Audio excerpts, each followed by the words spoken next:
PM Modi का विकल्प बनेंगे नितिन गडकरी। आरएसएस मुश्किल समय के लिए गडकरी को कर रहा है तैयार।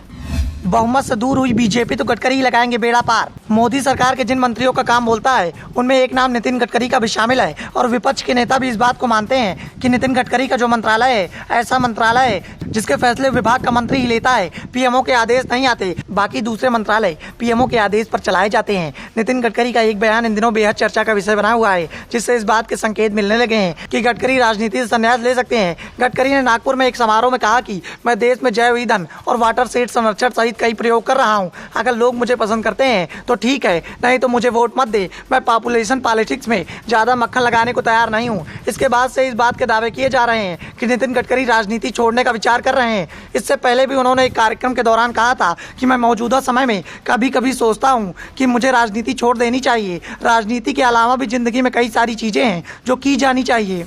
पिछले साल अगस्त में उन्होंने मोदी सरकार को ही निशाने पर ले लिया था। कहा था कि मौजूदा सरकार फैसले लेने में देर करती है। गडकरी के इस बयान के बाद इस बात के संकेत मिलने लगे थे कि बीजेपी हाईकमान और उनके बीच में सब कुछ सही नहीं चल रहा है। लेकिन हाईकमान गडकरी को किनारे भी नहीं लगा पा रहा है, क्योंकि वो आरएसएस के बेहद करीबी माने जाते हैं। 2009 में मात्र 52 साल की उम्र में गडकरी को बीजेपी का अध्यक्ष बनाया गया था, जिसके साथ ही वो सबसे कम उम्र के पार्टी अध्यक्ष बनने वाले नेता बन गए थे। गडकरी को अध्यक्ष बनाए जाने पर सुषमा स्वराज, अरुण जेटली, मुरली मनोहर जोशी, आडवाणी जैसे लोग नाराज हो गए थे, लेकिन आरएसएस के दबाव में सभी ने गडकरी को अध्यक्ष स्वीकार कर लिया था। 2012 में जब गडकरी को दोबारा अध्यक्ष बनाने की बारी आई तो उस वक्त पूर्ति समूह का गड़बड़ी का मामला चर्चा में था, जिसमें गडकरी प्रमुख थे।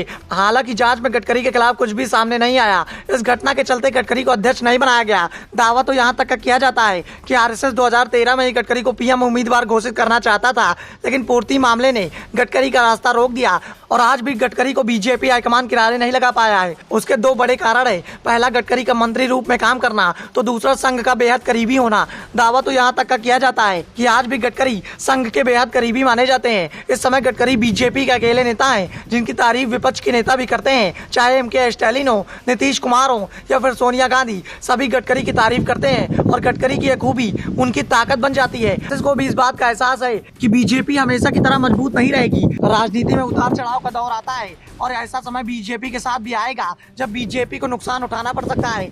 ऐसे समय में बीजेपी के काम गडकरी ही आएंगे। गडकरी तब पिक्चर में सक्रिय होंगे जब बीजेपी को ऐसे नेता की जरूरत होगी जो अन्य दलों के साथ मिलकर चल सके।